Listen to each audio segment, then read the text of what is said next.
right, good afternoon, everybody. Is that better? Can you hear that?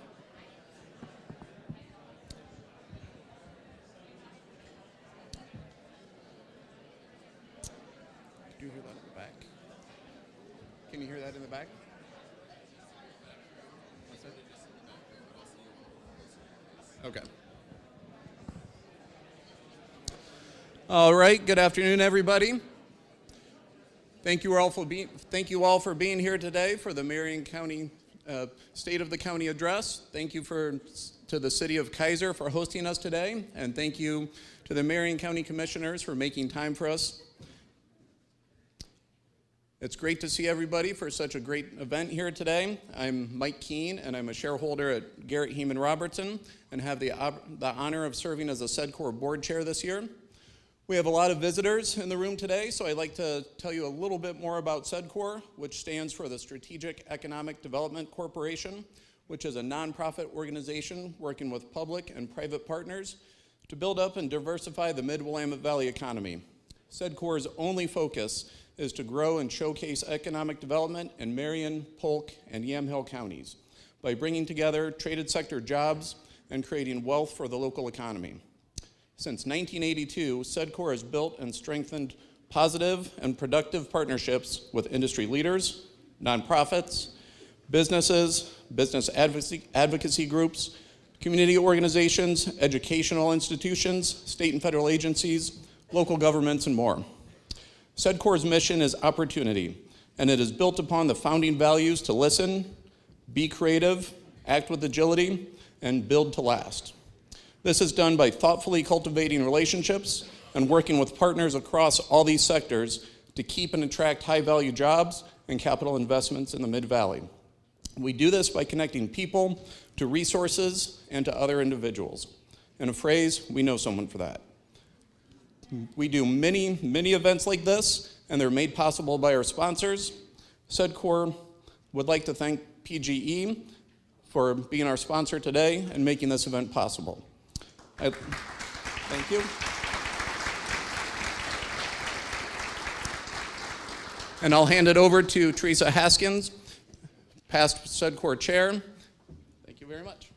Thanks, everyone. Hi. Thanks, Danielle. So I'm Teresa Haskins. As you just heard, I work at Portland General Electric. My colleagues, if you'd please stand. I have some really great teammates who are here today from PGE, and most of them work here in the region in the local office, and so if you have any questions that you don't want to ask me, ask them, right? So why do we invest in a forum like this? There's a lot of things that we get asked to invest in, and I think maybe since the start of this one, we have been, didn't fact check this, but I'm pretty sure we've been the sponsor from the beginning. And it's because we really value the relationship that we have with Marion County and with all the counties we serve, which there are 6 of. But being a local kid, I care more about Marion and Polk and Yamhill, I have to say. But you know, everything from wildfires to emergency management, storms, capital projects, large construction, whether it's roads or water systems or whatever, PGE has to partner and does want to partner, of course, too, with Marion County and many others. And it takes that kind of collaboration because we increasingly face constraints, challenges, working in the right-of-way, having space for where we put these things that serve the public, whether it's PGE facilities or county facilities. So I'm really excited to hear what the commissioners have to say today. And especially in this environment where we are experiencing a huge amount of growth throughout the Willamette Valley, and we'll increasingly need to work together and be transparent in how we do that. So thank you for the opportunity to once again invest in the forum. So I am going to now introduce the commissioners. So first up, and you don't have to run, but you could like make a quick pace to your spot up here if you'd like. Danielle Bethel, woo-hoo, woo-hoo. There you go. Oh, well, I guess Kevin and Colm are going to, follow. Yeah, anywhere you want is great. So I'm going to do a quick intro here. Danielle was elected to the Marion County Board of Commissioners back in November 2020. She's a local Kaiser girl. She co-owns Bethel Plumbing and is a former vice chair and director of Salem Kaiser Public School Board of Directors. And I'm not going to read through all of the things that Danielle has interest in, like the other commissioners as well. A lot of interest, a lot of passion, and what I want to hear is what they have to share about that. But in particular, I would note that Danielle is a graduate of OSU, which is always a good thing. She lives in rural Marion County with her family, and she has experience, background with Marion County Fire District, Oregon Public Utility Commission, which I didn't realize, we need to talk, okay. And the Oregon Disabilities Commission, and she currently serves on the Career Technical, the CTEC Advisory Task Force, and is a Rotarian. Okay, next, I think I'll introduce Kevin next. Kevin wants the short intro, like, this is Kevin, the county commissioner, and like introducing the President of the United States, he said. Yeah, that's all we need to say. Kevin's been at these, doing our State of the County addresses for about 9 years at least, and is a former member of the House of Representatives for Oregon, and has been involved on SEDCOR board and many meetings with myself and others, and chamber boards, and Detroit Lake Planning Commission, Detroit Lake Foundation Board, Oregon Governor's Reentry Council, Marion County Public Safety Coordinating Council, Regional Solutions Advisory Committee with the state of Oregon. So many, many things, along with being a business owner. So welcome, Kevin. I did add to that, sorry. And then, yes, thank you. And third, let me introduce Colm Willis. And Colm was elected to the Board of Commissioners in November 2018 and re-elected in 2022. And he served as the chair of the Board of Commissioners through two major disasters. Federally declared or not, doesn't really matter. They were huge disasters. And that's the COVID-19 pandemic and then the Santiam Canyon wildfires. So really appreciate what that took out of all of you, but your leadership in particular, Colm. And he is involved with SEDCOR on the board here, and is active with the Marion County Budget Committee, the Housing Authority Board, the 4-H and Extension Service, and what else do I want to highlight? I think I want to highlight that before he came to the Marion County Board of Commissioners, he served as an aide to the U.S. Senate Joint Economic Committee and represented small businesses, entrepreneurs, and nonprofits as a business attorney. So I appreciate that business background. And he currently serves or volunteers with Catholic Community Services, which is a nonprofit dear to me. So I'm going to leave it there and let you guys take as much time as you need until you get the yank, I suppose. I don't know, which one of you is going first? Okay. Yep. And it might be better to hold it, but you can try this if you want. Thank you. I'm not shy with a microphone and or a stage, so we'll make it happen. Thank you, Teresa and PGE and SEDCOR for hosting this event. My previous life, actually before I became a county commissioner, actually the year I ran, I sold an event planning company. So I understand sound and how difficult it is for event planners to get it right. And I'm actually going to move this because I feel like it's in my way and it's bad for pictures. I'm just saying. So I just wanted to touch a little bit on the relationship that we have with Portland General Electric. You mentioned the two major disasters that most folks know about, the wildfires and the ice storm.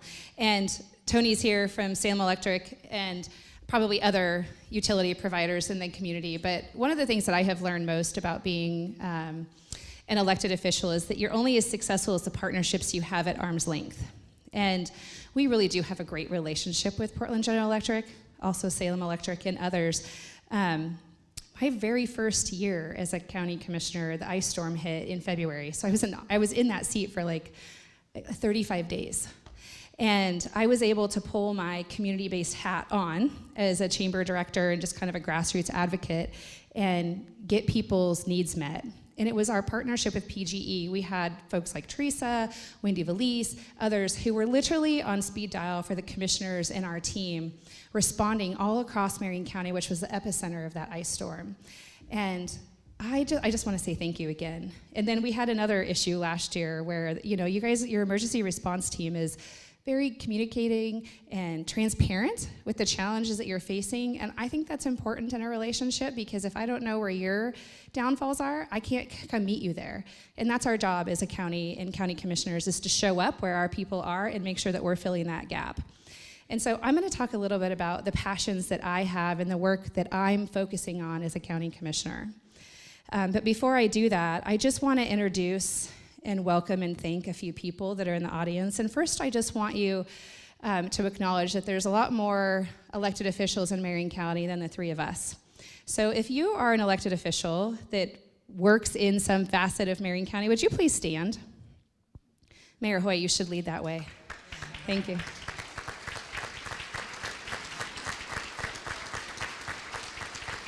Thank you.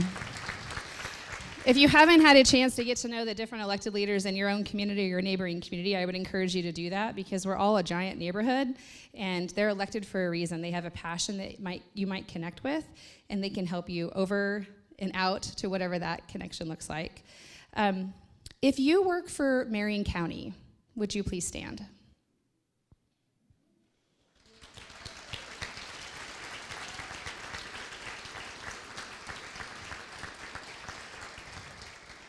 While normally I would love to just go name by name and tell you a story about every single person that stood up, Kevin told me I couldn't, because I'm supposed to not talk for 20 minutes.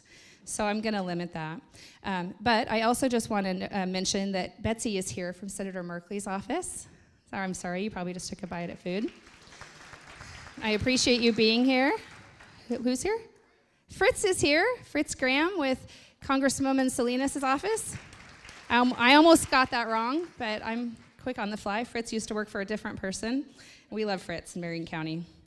And then also near and dear to my heart, Tom Hoffer and Corey Filardo, Salem Chamber CEO and Kaiser Chamber CEO. Would you please stand? Thank you. Okay, enough with my introductions on, folks that I think are fabulous. All of the individuals that stood today are instrumental in my success. I ran for office because a group of people asked me to, because we work together as a community to get things done, and I employ them regularly into the suggestions that I come up with for the work that we need performed in Marion County. And last year, when I stood on the stage, I was the end speaker, because there's like a trend that the commissioners do. When you're the incoming chair, you get to talk last. And I blasted the Oregon Housing and Community Services Department of the state of Oregon. Rightfully so. If they're here, I'm unapologetically going to talk about you again today.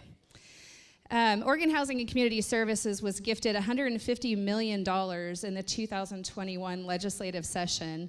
I call it string-free money because it was general fund and lottery fund money. That money was supposed to be a direct allocation, an efficient outcome, whatever you need for wildfire victims in the Santiam Canyon and the other 7 counties that were affected in 2020. Well, efficient they are not. They are finally getting us some money, and there'll be some announcements coming from Marion County in the next week or so around our very small portion of that $150 million, but nonetheless it is dollars that we will get to use in our community with our community partners to recover the lives of individuals who are still impacted today greatly from that wire. But before I get into that, I also just want to say that because community is going to be the theme, I think, of the topics that we each discussed today, we, as a 3, cannot do anything without some. And in the Santiam Canyon, they have the most neighborly forward efforts I've ever seen in my life for grassroots movement. Because of the people like Dina Freris, Nick Harville, Ed Deal, Troy Goldstrom, Gary Swanson, Melissa Bauer, thank you for showing up, even though I'm sure it was last minute. These are individuals who run the Long-Term Recovery Group and the Santiam Integration Team, the 2 local nonprofit organizations up there that are meeting the needs of every single survivor and household of our fire in the Santiam Canyon. At the time, it was over 700 households where their lives literally burned to the ground, their homes and their properties, their businesses and their communities. And the 7 people that I mentioned. Oh, and Rhonda Wolf from the United Way, I know she's here. While she might not reside in the canyon, she's an instrumental part of this effort. They've been able to take that 700 number down to just under 150 households.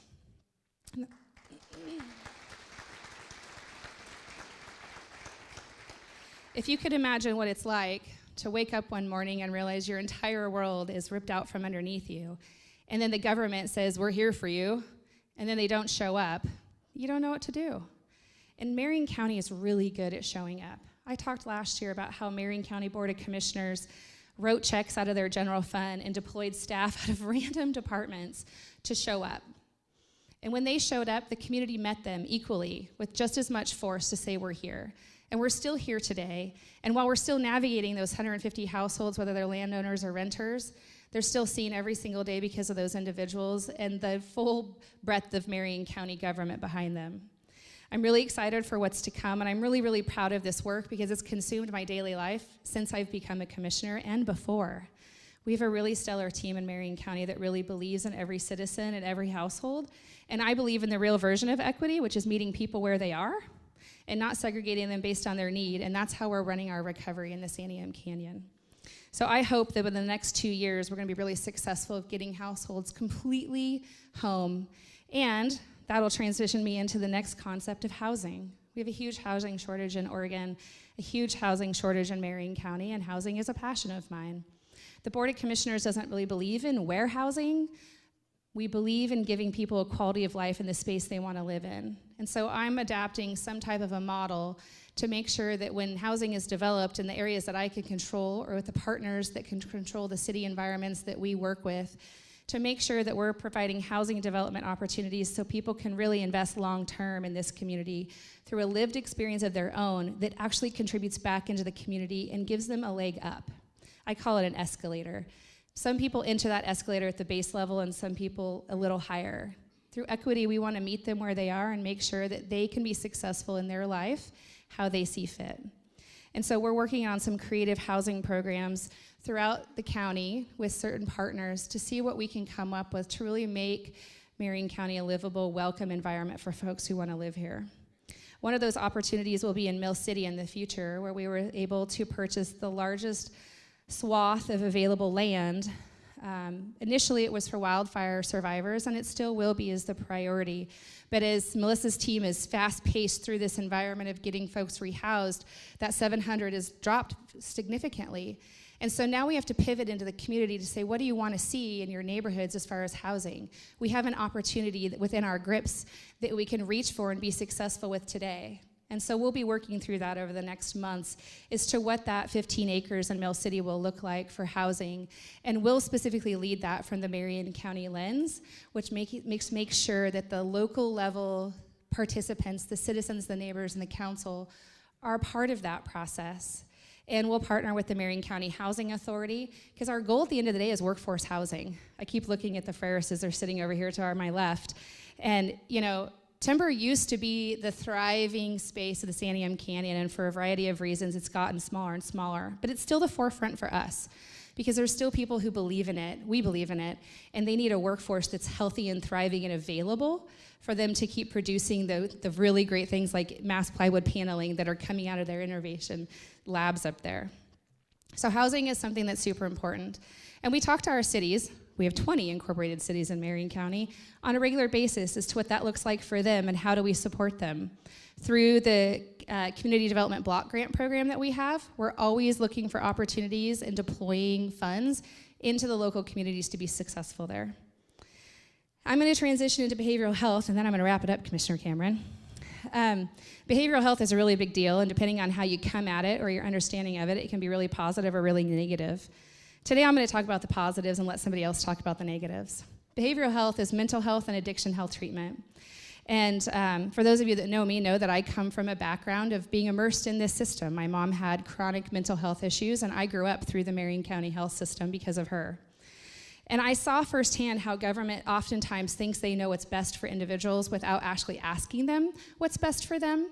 And so I'm an advocate is to determine what's best for them on their own. And then we can navigate the systems for them by opening doors and creating invitations and also bringing a service out into the community. We did that recently, last year. Again, the Santiam integration team and Santiam Hospital was instrumental in sharing their need with us, me. They kind of put me on blast one day and said, we need more. And I said, what does more look like, and how do we show up? So Ryan Matthews, who's here, he's our health administrator. I think he probably flinches every time he gets an email or a phone call from me, because I'm always like, hey, Ryan, can you do more? What about this? And this was, how do we get health-based services up in the Santiam Canyon where there's no actual developable land and or big organizations that have a lot of money to invest here? And he was very creative with his team, and he bought a van. So now we have the Santiam Canyon Wellness Van that goes up to the canyon regularly and works in partnership with the Mill City Clinic and the Santiam Outreach Community Center, providing addiction and mental health treatment every single week to the citizens of the canyon because they matter. It's super important to me that people understand that they do matter and they individually matter. And so we try to expand our services in the most fiscal way possible. Sometimes you just have to do something for a moment, and sometimes you have to do it for a really long time permanently. And whatever that looks like, we try to lead from the community's interest. The next thing that I'm super proud about is a home for men and their children. In Marion County, for the better part of 20 years, there's been a home in East Salem called Her Place. It's a home where moms who are navigating addiction treatment can go with their children to try to prevent those kids from going into foster care and for the family to heal together through recovery. This has not been an opportunity available to men in Oregon or Marion County. In fact, Marion County is the only county in the state that has this service. And so we just opened a His Place in Woodburn for dads and their kids, because dads are as equally important to their children as their moms. I'm really, really proud of that work, and I know it's only going to continue to grow, because now that we have a His and a Her Place, I think we need another Her Place. And I also think we need an Our Place, because I think sometimes families hit hard times, and if we have a family unit, we need to invest in that family unit, because we need to keep those kids healthy in that marriage together, or domestic partnership, or whatever it is. So I'm on a journey. Josh Graves knows about this, because I keep bugging him about it. I want to see an Our Place in Marion County in the future, because I think investing in families is where recovery for our community begins. And lastly, I'm going to talk about ARPA investment, and I'm going to talk about it from my lens, which is families and kids. We received a little under $68 million in ARPA funds, and we invested it very broadly throughout Marion County. Just about every single corner of our county was touched by the ARPA investment. And if you're really curious about it, John did an excellent job with I don't know who in the county, and created a website for it, and you can look at a visual and click on links and go directly to that link into that community space to see what that money will do. And while a significant amount of that money is invested in infrastructure, the people are really important to me and to us. And so we talked about generational investment with these funds, because really, is this ever going to happen again? Not in my lifetime, probably. And so with the Board of Commissioners' lengthy deliberation and discussions, we were able to invest over $4 million into various organizations throughout Marion County to really focus on kids and families. Isaac's Room, Boys and Girls Club Lancaster Building, Kroc Center, YMCA, Liberty House, Hope Pregnancy Resource Center, Marion Polk Food Share in Woodburn, Catholic Community Services, Kaiser Rapids Park Regional Soccer Field, and Parkdale Park in Northeast Salem are all organizations or spaces that help families thrive. Those are what I want to see grow in our community. Less government, more community. And I believe in that $4 million is only going to compound times 10 or 20, because the people that do that work really love that work, and they take a dollar and stretch it really, really far. I'm really excited for the work that we've done over the last year. Some of it you will get to see in what's on your table today. It's the newest release, like literally hot off the press yesterday, the Marion County Today newsletter that gets mailed out a couple of times a year to every mailbox in Marion County. And I'm not going to talk about it, but I'd like to bring your attention to the Behavioral Health Resource Network article that's in this. I don't want you to read it right now, but I do want you to read it. And I want you to focus on what that looks like, because it's just another example of community and collaboration that Marion County is putting forward to make sure dollars are going as far as possible to care for our citizens. So thanks for your time. I hope you pay attention to the work that we do, and if you have a suggestion or a comment, hopefully positive, you're welcome to reach out to us at any point and interact, because we really love working with you and in this community. Thank you.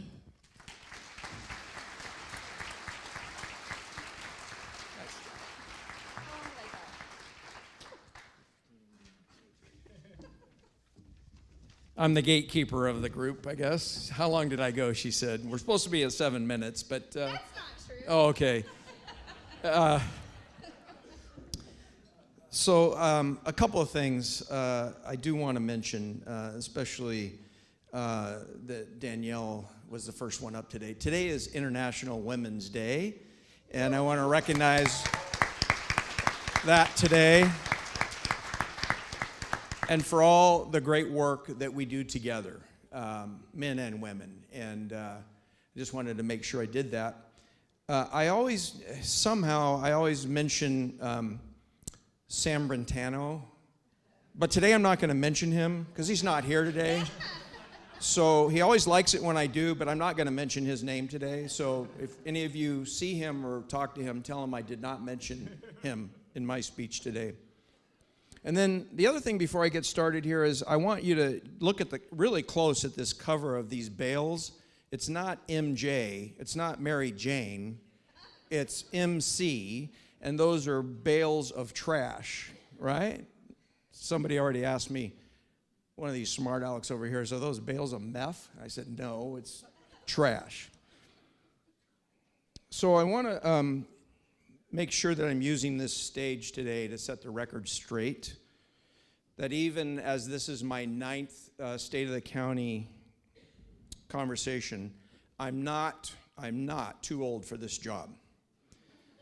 As proof, I worked out this morning, and I think I got more MEPs than Alex Roten, who shows up at he's gone, is he? He left.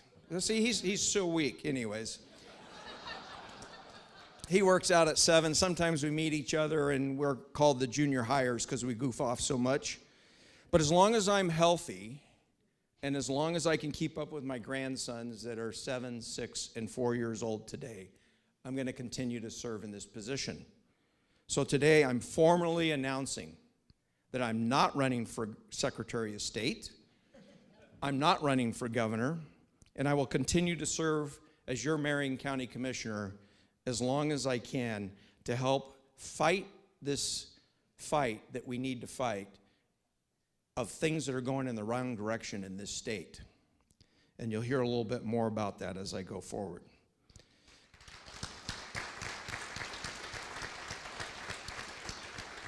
As a former business person in the restaurant industry, I understand revenue and expenses pretty well, small margins. And how do you generate more revenue in a restaurant business? Well, you just raise the menu price. Well, you can only do that for so long before you have to give additional value and additional service and make sure that you're competing with the other people that are in that industry. Many people in government think that's what you do in government is just raise your prices, just raise your taxes. Not here. Our revenue comes from your success. You investing in property, equipment, and growing your business in Marion County, that's the way we generate revenue for all of us to make this place a great place to do business and live. That's what SEDCOR does to help us do that, to help you do that. Invest in our community to generate revenue for all. Let me share one of the excellent accomplishments, one of our departments. I'm just going to pick up one department in Marion County in 2022 and some of the great work they did, and it's just a snippet of what happened in our Public Works Department. Now, we have a lot of other departments that we could all name and all the things they do, but I think a lot of people in here could relate to this because it's outward facing and you deal with it often as a citizen or as a builder or somebody who's investing in our community. The building and planning did 1,000 new dwellings, 200 commercial buildings, 800 septic permits, an overall value of over $200 million in added value to Marion County. Roads, 5,139 tons of asphalt were put on roads, 23,146 tons of aggregate spread on gravel roads. And thank you that we have somebody here that has a great pit that we get some of that gravel from. Andrew, thank you. 3,000 calls for service, 63 tons of litter removed from our highways and our places where we all see it every day. And then 560,000 hours of labor for snow and ice in 2022. I think it's going to be a little more than that in 23 from what we've been experiencing lately. 300,000 tons of waste. Think about that, 300,000 tons of waste. Divide that by 340,000 citizens in Marion County. It's a lot of waste you're putting out, that I'm putting out. 48 capital projects of over $125 million in our Public Works Department. Ferries that ferried 8,400 passengers. And check this out, 181,381 vehicles crossing the Willamette River last year. That's a lot of vehicles. Parks, we replanted over 40,000 seedlings as a result of the wildfires. And for those of you that go to our transfer station with your garbage, Commissioner Willis, scale attendance facilitated over 254,000 transactions at our scales in Marion County. This is only an example of some things that one department accomplished in 2022. Well, let's look at some of the long-term projects that our teams are working on. Going forward, Detroit Lake Marinas, and I went back and said, what did I say in 2018, 2019? Wow, we've been working on that project for a long time. We just had a presentation this week. Our staff gave us a presentation. It looks like permits pending. In 2026, you'll see the 2 marinas at Detroit Lake excavated to help with, oh, I see some, yes. Well, thank you to the senator, too, for helping us get the funding. We just got to get through the permit process. The Aurora interchange, one of the most dangerous interchanges between here and San Diego, and you all go up to Portland and it backs up or you come back. It started, it is, you notice the difference already. That's going to be completed. Brooks Hotmere, right here, Brooks, right north of Kaiser. We've been working on that for sewer, water, and making those industrial lands productive so that we can expand and invest in Marion County. Mill City Gates Sewer System, Detroit and Idana Sewer System. I think the Mill City Gates Sewer System will probably see some stuff going in the ground by 2026. Idana, Detroit, I'm not sure I'll be alive when the first toilet flushes. On a sewer. I was just there Monday night. It worked fine in my septic. A new radio system. Our public safety individuals and all the service districts that rely on radio systems throughout Marion County and the city of Salem, we're investing in that. Broadband expansion in rural areas. We've already made some progress, but our continued progress to see if we can get it out to our rural agricultural industry that really needs the broadband. And then remaining, why we do all these things, remaining strong on public safety, working with our partners in the city of Salem and all the things that we do to reduce crime, holding offenders accountable, and supporting wraparound services for those who truly want to change.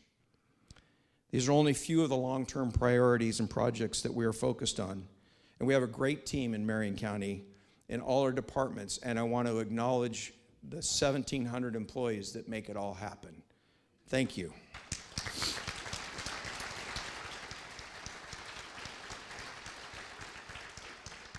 There's always a but. We have a challenge, and the biggest challenge that I see is that damn building that I can see from my office, the Capitol. Don't get me wrong. As I say to my duck friends, there are good people in bad places. After all, I was in that building for 9.5 years, so I have to be careful. The state hospital, the Mosman order, releasing people who are not well and that are very dangerous out of the state hospital. It's a challenge for us. Justice reinvestment. 2013, House Bill 3194, we passed justice reinvestment in the state of Oregon. There is a lack of institutional memory why we did that. Chris, you can relate. We've served together on this a lot.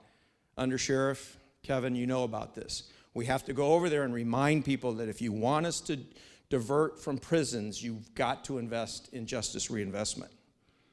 2.5 years ago, Commissioner Beth already mentioned this, we just now are receiving $12 million from the Oregon Housing Authority for wildfire recovery. 2.5 years. And here's the one.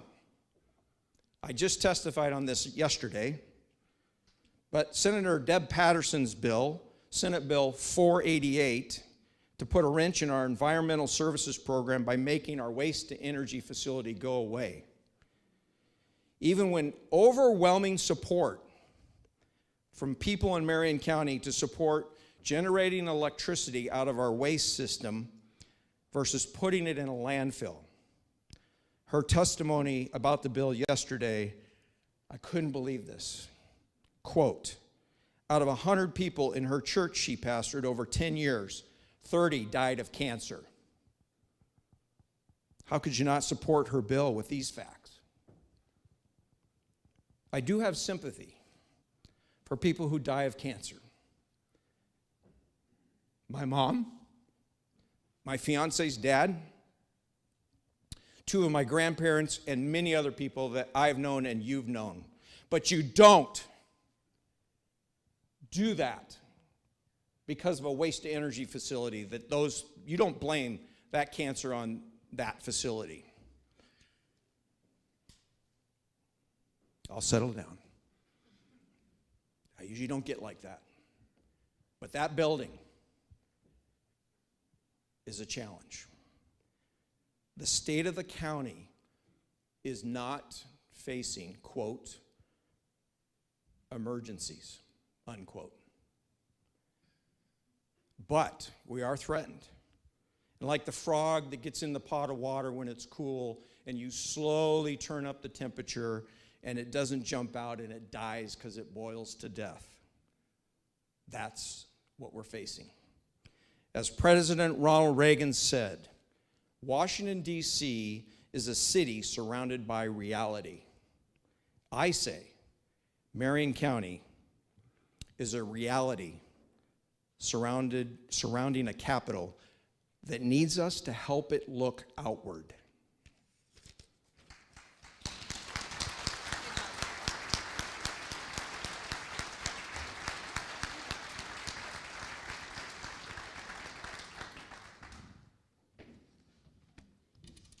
All right.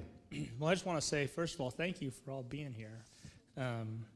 It's been so fun as everyone's come in to see so many friends, so many friendly faces, so many people that we've worked with over the years. And I just want to say thank you for all that you do for our community. In December, the commissioners and I were heading to a tour of the Marion County Jail when I got a phone call from my wife. She told me that a box truck had just rear-ended her and on 99E, and that although everybody was okay, the car was pretty bad, and she asked if I could come help. So I texted the commissioners and said, you guys are going to have to do the tour. I got to go take care of my family. And I drove up to Hubbard, and when I got there, our van was like an accordion. The back windows were smashed, glass was strewn throughout the interior of the car, and the back doors actually were curved around my daughter's car seat. So you can imagine sort of my heart rate when I saw this. As I pulled over to park, though, I also saw a bright yellow Hubbard fire engine. And 4 little girls' faces pop up out of the window, and they all say, "Hi, Dad." The volunteer firefighters had allowed them to stay in the engine to keep out of the cold while they waited for the tow truck and me to arrive.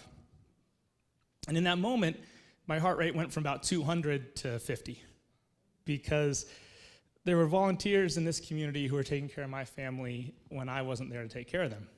And I don't know if any of you have ever experienced something like that, but I don't think that ever leaves you.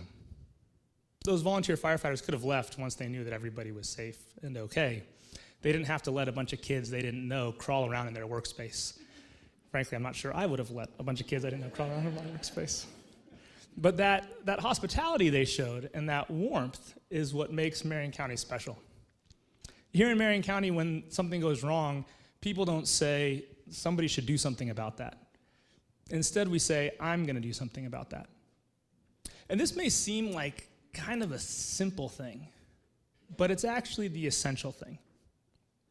Over the past few years, many of us have looked at our state and our country and thought, man, it sure seems like things are going down the drain.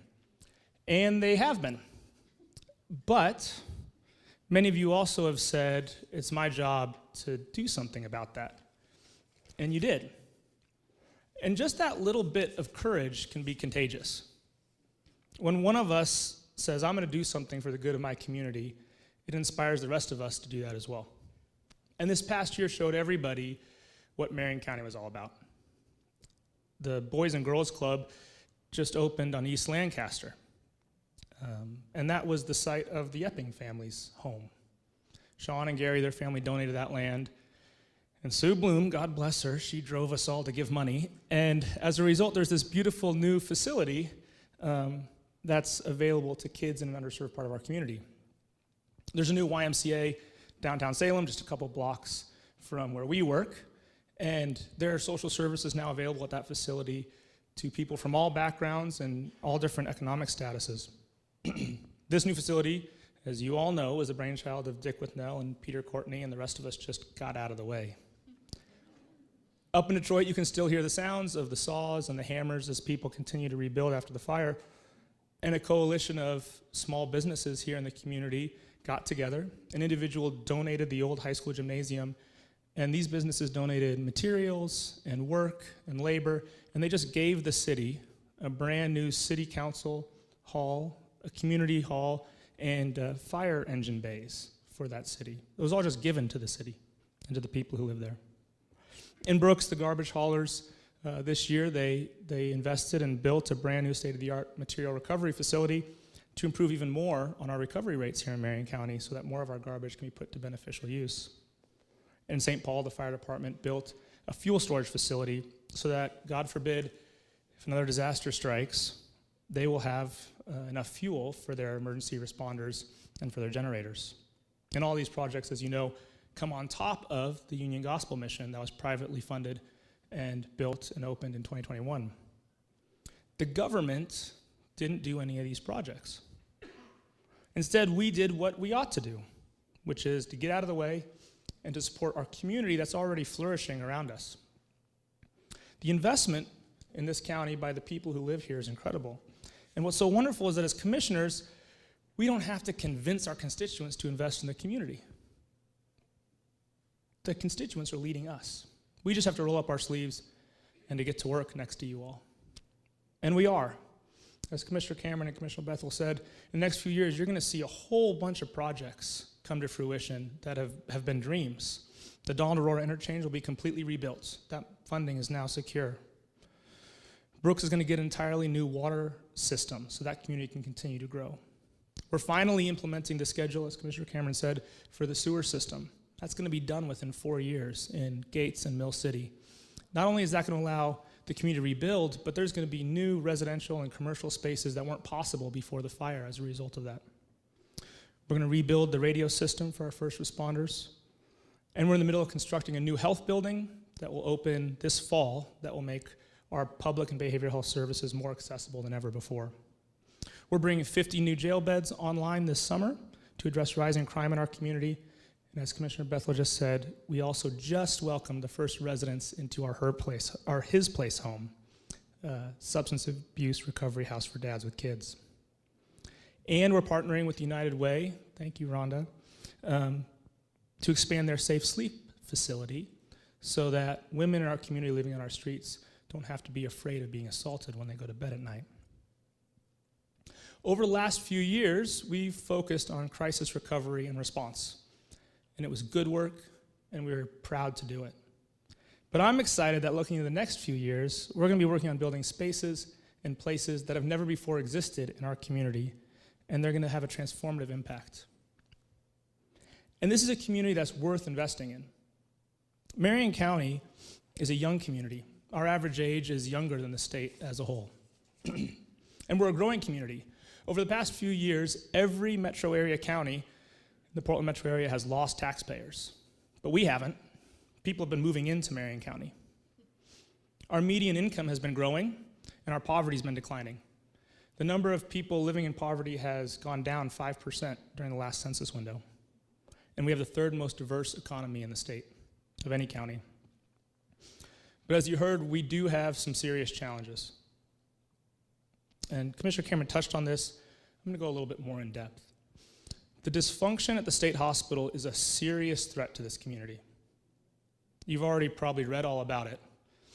But the short summary is there are individuals in our community who are credibly accused of crimes who also have a mental illness. Currently, they're treated for their illness at the state hospital. But in the course of a recent lawsuit, the Oregon Health Authority decided not to defend the current law and agreed to release these individuals from the state hospital within 1 year, whether or not they're stable and whether or not they're able to stand trial. Not only that, but OHA is seeking to codify this decision with legislation that's currently pending at the State House. As a result, these individuals are being released into our community as we speak, and Marion County is doing the best we can to keep our community safe. But it's a serious challenge. Just a few months ago, one of these individuals who had come to the state hospital from Lane County had his charges dropped and walked out the state hospital doors onto the streets of Salem. And while OHA may not like that the number of mentally ill people in our community who are dangerous has increased, it controls the only hospital level of care of any significant capacity for these individuals in the state.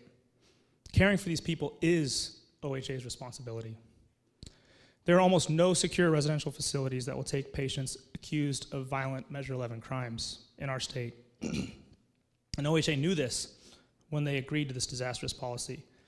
There's quite simply nowhere for these people to go.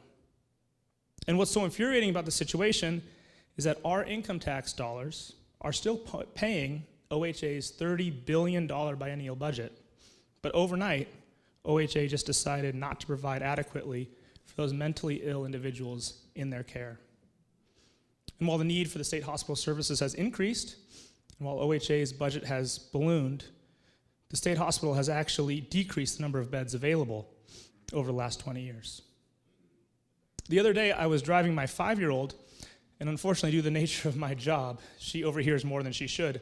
And we're driving by this great big building, and she says, "Hey, Daddy, is that the hospital where they kick the patients out before they're better?" Even my daughter, my 5-year-old, knows that this is wrong.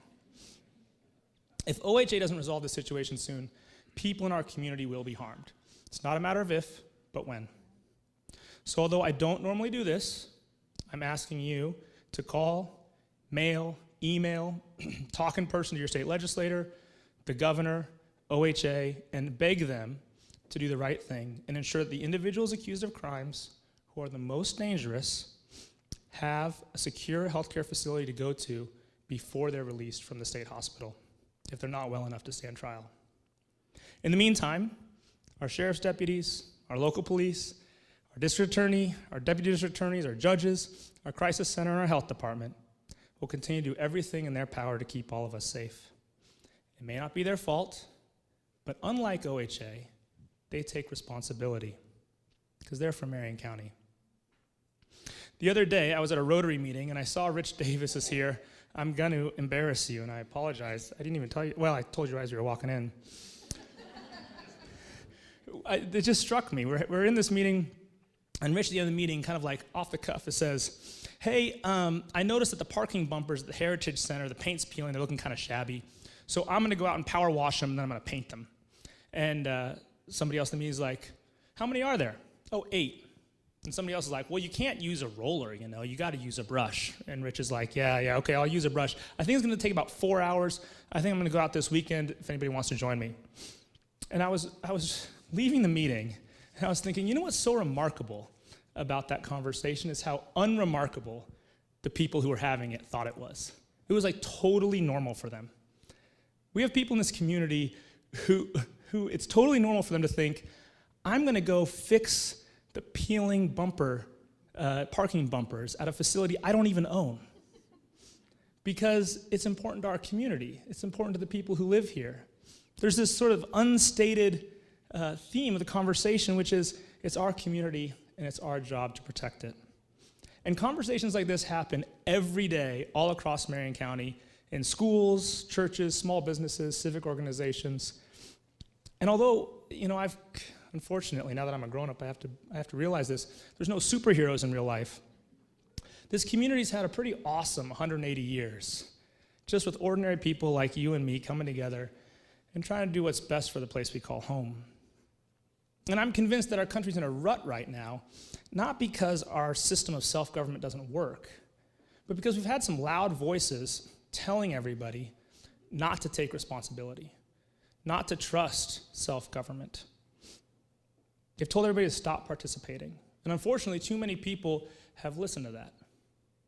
But as I look around this room, I see that, and I know that you haven't. And I'm grateful to you for that. There's something special about the families and individuals who have protected and preserved this community over the years. And I've learned about public service by watching you all do it. The big difference today is between communities where people take responsibility and communities where they don't. We've all seen places where when things are going wrong, the leaders and the citizens all start blaming each other, and they all start denying their own responsibility for the problem. As a result, nothing improves. Marion County is not one of these places. Marion County is a place where people take responsibility for things that are broken, even if they're not our own. And as I mentioned earlier, that's why people are moving here. So, for those of you who may be new here, I also want to say welcome to you. We're happy you're here. This is a wonderful place to live and work and raise your family. And now that you're part of our community, you also have a responsibility. We need you to invest in Marion County. It doesn't matter whether it's your local church or small business, your nonprofit, volunteer board. You need to give back to this community. And I want to be clear, I don't mean a political campaign or advocating for somebody else to do something for our community. You have to give of yourself. We all do. This community relies on all of us. Every single one of us is necessary, and nobody is irrelevant. And that's what makes the state of our county strong.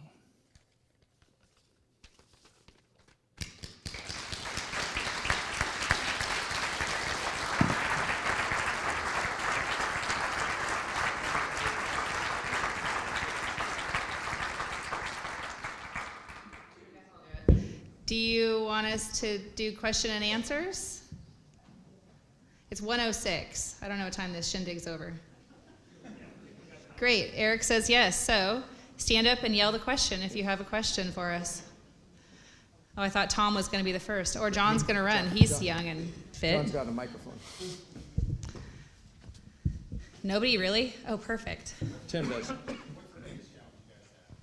The state legislature, I think they both said it, from my perspective. I mean, ultimately, I know that's kind of a flippant answer. For me personally, the question is, what's our biggest challenge? Our biggest challenge is a lack of resources and funding. On the topics that I spoke to, behavioral health is the significant challenge that I see facing Oregon society, but specifically Marion County today. And the Oregon Health Authority and the legislature just underfunds every aspect of that as fast as they possibly can, and then expect people to change. I believe that people want to invest in themselves, and sometimes they need an opportunity to access a service to be successful in that, and the state legislature needs to agree to that and fund it. Do you have a different Well, I'm topic? looking at Mayor Hoy, who's sitting right in front of us, and I think we didn't talk about homelessness up here, but a lot of the reasons we have the problem are deep-rooted. And to solve this problem, you know, you and I, we drive by every day, and sometimes it feels like it's getting worse than better. And I think I mentioned 60 some odd tons of garbage that we picked up that we take into our facility, no charge, that City of Salem and others and us clean up. I think that's one of the big challenges, but you have to break that down into really small things. I believe, this is my personal convictions, it's a matter of many small cuts in policy that we've made over many, many years. And, you know, just the last cut we made was Measure 110, and no accountability for doing drugs. We used to have some accountability that our DA, I think Paige is here someplace, I saw her earlier, our district attorney had the option to charge or to say, or our lead program, hey, go over here and get some help and change. You know, those are just, that's one example of many, many cuts. Our land use system, Senate Bill 100 back in the 70s, it wasn't intended not to expand urban growth boundaries. It was intended to not have cities pop up all over the place, like what happened in Wilsonville and Charbonneau. And I didn't even get into that. Next year. There's another bill that Wilsonville is trying to control the Aurora Airport, which happens to be in Marion County. So I won't even talk about the legislature anymore, because you noticed I got a little fired up over there. Maybe all I'd We can add, have a difference of opinion, Mayor. He's shaking his head aggressively over there. maybe all I would add is I do think there's a problem with policy misalignment. I do think I talked about that. I also think there's a problem. Our work is very practical. So if you talk to the undersheriff, if you talk to Paige, our district attorney, they have a very practical job. If you talk to Brian Nicholas, like, we actually have to pave that road right there. We need this material, we need these bodies, we need these trucks. It's a very practical thing. A lot of times at the state level, it's very theoretical.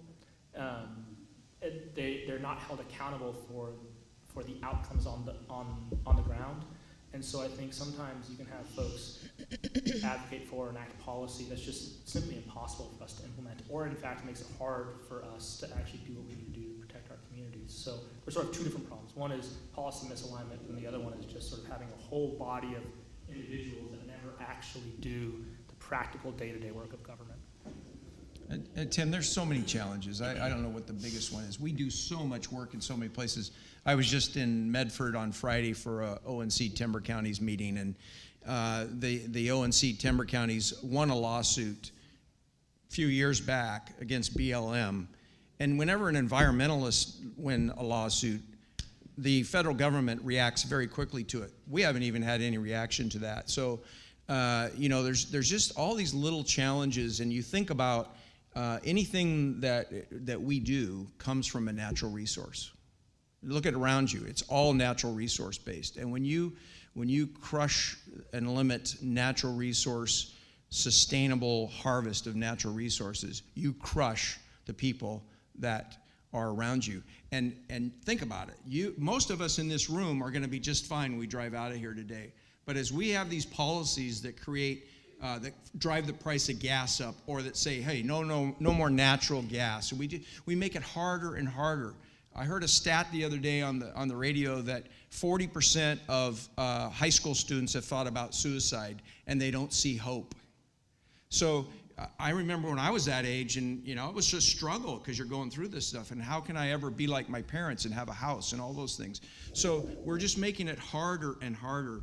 And in Oregon, I will say this, we think we live on an island, and we pass these policies that are going to make a difference in the whole globe. No, meanwhile, we handcuff ourselves. So there's so many challenges we have, and we just got to all keep going forward. And I'm the old guy up here. These are the young people, and they're going to be able to move this thing forward long after I'm gone. And that's what we have to do, is we have to just keep pushing and pushing and pushing on common sense things. Yeah, our timber industry is one of the most sustainable things you could do. Go up to the Portland Airport. Guess what the new roof's made out of? Furze, right? I mean, out of salvaged lumber. The BLM was celebrating 5% of salvage harvest. They were celebrating that they harvested 5% of their burnt timber. Okay, I'm done. Sorry. Anybody else? Okay, well, I love that we hit every nail today. On Wednesdays at 9 a.m. is when we have our weekly Board of Commissioners session, and it's streamed on Facebook. And people watch it, believe it or not, and it's riveting to me. I think we are occasionally like the Three Stooges because we just bounce things around. Who's who? Well, I'm not going to get into labeling today because I don't believe in labels. But Three Stooges. I think that we do a pretty good job of trying to be accessible and real and just really living through the work that we do on your behalf. And so I would invite you to tune into that on Wednesdays and ultimately just participate with us. There's literally things out there that we don't know exist and or how to do those things. None of us are experts, and frankly, I don't want to be. I don't have the bandwidth. But I do want to have a relationship, and so do my colleagues. It's super important to us. We have 20 incorporated cities, and I'm looking to look at the Aurora mayor because I think he's probably pissed at us right now. I'm going to call you out, and that's okay. We don't always have to agree with you to show up at the table, and that's what's most important about us. He hugged me when we walked in, so I know he doesn't hate my guts. That's a lot of city councilors, by the way. 20 cities times 7 or 8, depending on the size of your city, to navigate and manage, and they do represent populations. But we want to interact with the citizens of all Marion County. We can't fix your incorporated issues in your own community. Talk to your counselor about that. But we can talk to you about the 16 departments that we oversee and the things that touch our life every day. And we want to. So tune in on Wednesdays and see the work that we're doing. Send us a suggestion. Ask us for help. We are really good at we're getting better at navigating, thanks to John, at getting all the things that come at us and routing it, if you will. And our department heads are very responsive, and so are their staff. So I just want to say we're here to serve you, and I love doing this. It brings me joy every day to be able to be a problem solver alongside you, and I look forward to the next year of activity that we're going to see come forward for the citizens, and hope you join us in that. Thank you. Thank you very much.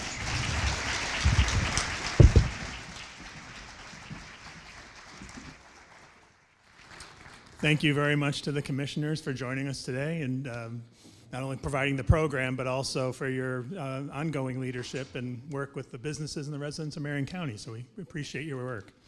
I'm Eric Anderson with SEDCOR. Just a couple quick housekeeping items here. Our next business forum will be April 12th back at Broadway Commons in Salem. We're excited to bring Nathan Wildfire of the Missing Middle Housing Fund. Talked a little bit, heard the commissioners talking about the importance of workforce housing, and we've got a very exciting project happening in Newburgh right now with a group of employers representing manufacturing, government, education, coming to the table to figure out how to create housing opportunities for their workers to be able to attract and retain their workers. So it should be an interesting conversation. We are also proud to be bringing back Tim Dewey. If you've been to our economic forums in the past, Tim will be joining us in May, on May 10th.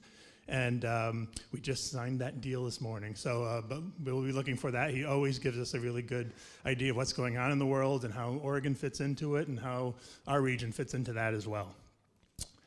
Finally, a big thank you to PGE for sponsoring our event today and the ongoing relationship we have with them.